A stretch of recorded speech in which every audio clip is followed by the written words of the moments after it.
Hi, today I'm going to teach you how to make a cell phone purse that is very lightweight and it has a zipper closure so you don't have to worry about losing anything. You just slide your cell phone right in like that. So after your cell phone is inserted into your purse, you don't have to worry about leaning over and having it fall out because you just slide the zipper across, and this little flap kind of conceals the fact that it does have a zipper. In this particular case, I used elastic thread and braided it and then attached it with a zigzag stitch, put a button on the top, and that keeps it nice and closed and adds a little style to the purse. Also, this was ribbon stitched down using the Sequins and Ribbon foot, and then I used the same ribbon for the strap.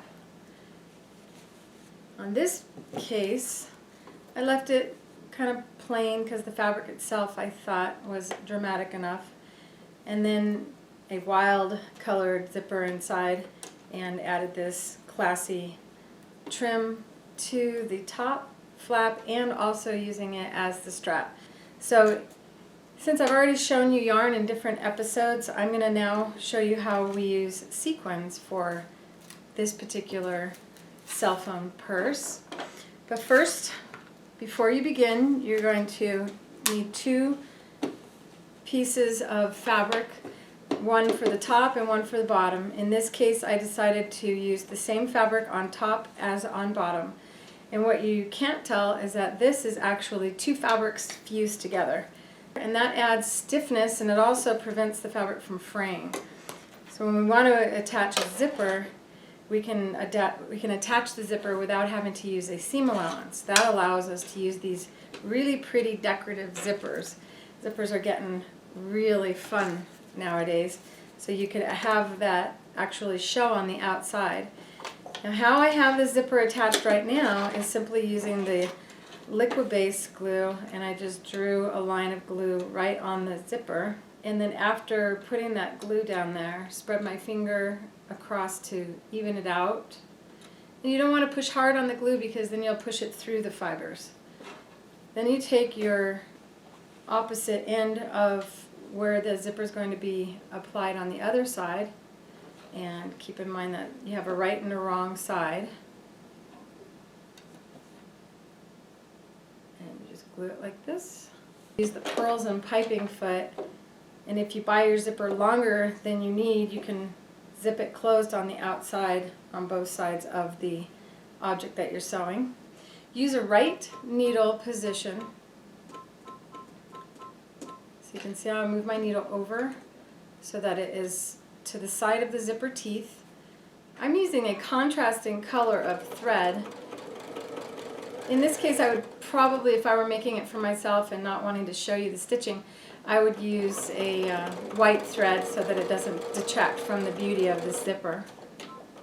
Secure the back end.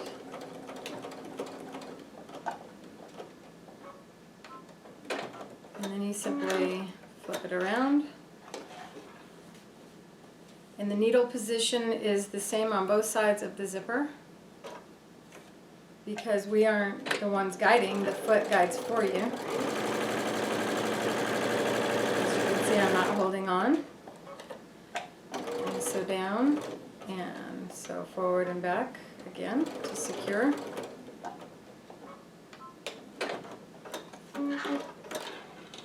Doesn't get much easier than that. Unzip your zipper, and you have a perfect zipper closure there. We're going to decorate the flap. So you can see this is how it comes down and how it will be shaped when you open it up. You'll open it up and it'll look like that. So I want to put a line of trim, and I'm going to use sequins in this case, so this will be a dressy purse that I can wear out to dinner. And to make sure that I do actually sew on that, you fold it and you can press it in place using our pressers or your iron.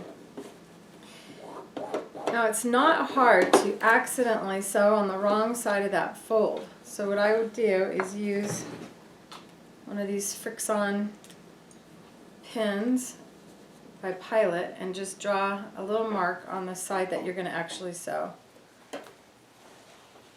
And now you know that this is the side the sequins need to be stitched to. And to sew the sequins, we're going to use our Sequins and Ribbon foot. And as you insert the trim into the guide on the presser foot, you do so that it won't get stuck. So for instance, if I were to insert it this way, the sequins flip and they would get caught on the presser foot's opening. So we always want to make sure that you insert the sequins so that you can slide your finger across like that. And if there's any that are flipped over, now's your chance to straighten them out. So they're kind of like fish scales. Take and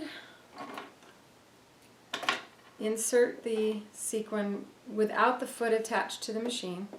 Slide your sequins right inside. And now just kind of slide your finger across so that you know that you're going to not have them flip over, and you can attach the presser foot to your machine. And the foot does come with instructions showing you how to attach it to all sewing machines with a zigzag stitch. Now you see my line, so I know that I need to just guide straight across here. Using a zigzag stitch, I'm selecting a width wider than the sequins that I've chosen to use, and then bring the needle down so that you see that it's going to clear.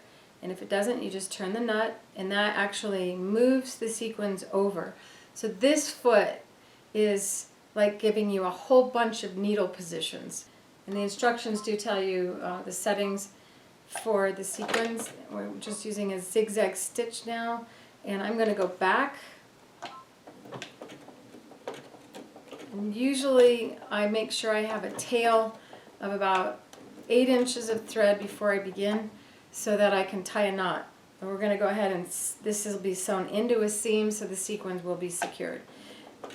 Once you start sewing now, pay attention to one part on the foot, and I'm going to line up that spot with the fold on there. And keep my eye focused there and ignore the sequins, because the foot guides the sequins for you. So it's just a very, very light hold on the fabric, guiding straight by looking in front of you. And after you're done, you'll see the stitches crossing over the sequins. To get that stitch to disappear, you take your thumb on either side and you just kind of push in and wiggle, and those stitches drop beneath the sequins, and the stitch becomes hidden beneath the sequins so nobody can tell how you sewed it on. So you continue to do that all the way down. Now you can see how it's going to look on the outside by folding it down. Isn't that a classy look on your purse? What are we going to use for the strap to hold it on? This would kind of look really nice actually, but I think I'm going to go with the chenille yarn, as it complements the color of the sequin nicely, and it's very soft and comfortable. Now if you wanted the strap thicker, you could do 3 layers and braid them together if you want. So we're going to go on the back side here and put it like that, and like this. And I'm just going to stitch a little bit just to keep it from slipping using a straight stitch. So I'm putting it right next to the zipper because it's a nice place for it to hang. So a few stitches forward and back to secure it.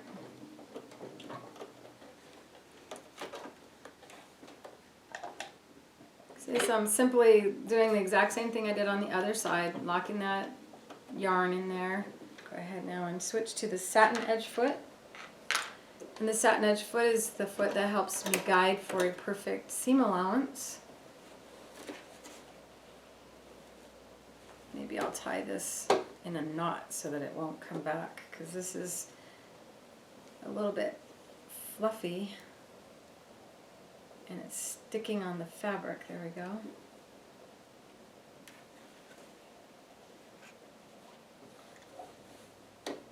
Okay, And I normally don't start on a corner, but in this case I find it works just fine to do that. Make sure your fabric edges are lined up nicely. And we're going to use a left needle position, and then you simply move the wire on the satinedge foot to the seam allowance that you want, and I'm selecting the 1/4 inch distance. So a few stitches forward and back to secure.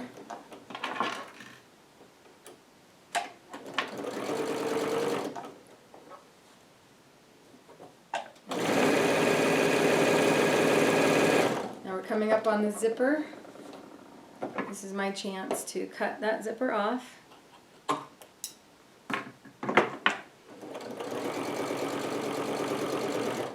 Now I'm feeling like I might need to help that, and should you ever feel like you need to push, you can increase your stitch length instead, and the machine will now pull harder over that thickness. And then I'm going to go back over the zipper because there will be a lot of strain on that area. This will prevent it from coming apart later. And so all the way down until you reach the end and secure again. And that's where those sequins were stitched, so we want to make sure we stitch a few stitches. Now if I go around the other side right now, my zipper pull will be on the outside, and I won't be able to turn this right side out. So this is your chance to check and make sure that you leave yourself an opening to pull this right side out. There we go.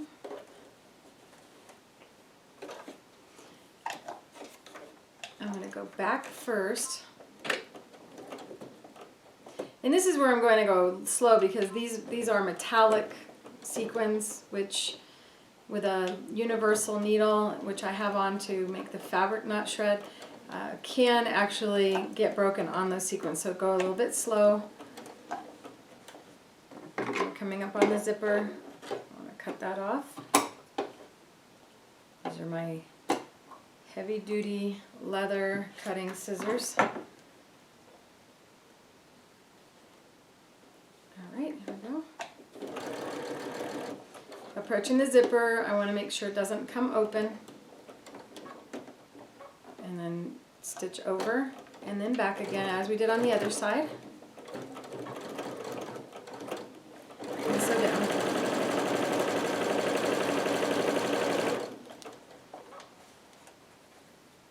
Forward and back for a nice good corner. Left and turn.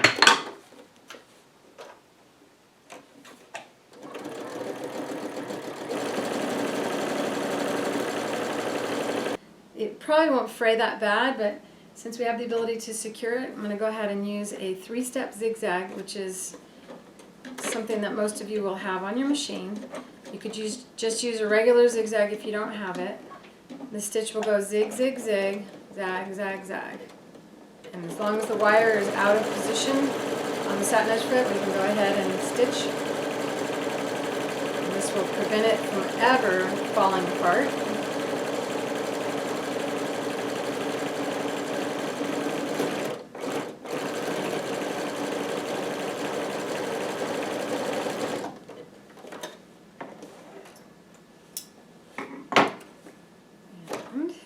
Side. So now you can see with all this stitching on that strap, there's no way that strap's going to come loose.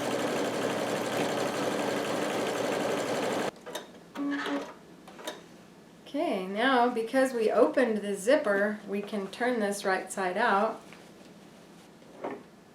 Now the final touch is the closure that keeps this flap from opening up.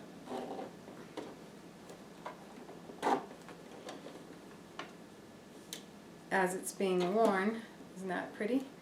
I've chosen several different ways of closing these purses over time, and this is a really neat one, this really dramatic hook and eye that you could hand stitch on, or even use your zigzag sewing machine, or you can close it with a decorative snap where you can see the snap on the outside, or as I did on this one, I used a sew-on snap underneath so that you don't see anything, and that's probably what I would opt to do for this as well. Go ahead and iron to make this crisp. I hope you enjoyed learning how to make this cell phone purse a great present for yourself and for somebody that you love. If you really enjoyed it, be sure to share with your friends, and if you have yet to subscribe to my channel, be sure to subscribe now. I look forward to bringing you a lot more bags and zipper applications in the future. So I'll see you next time.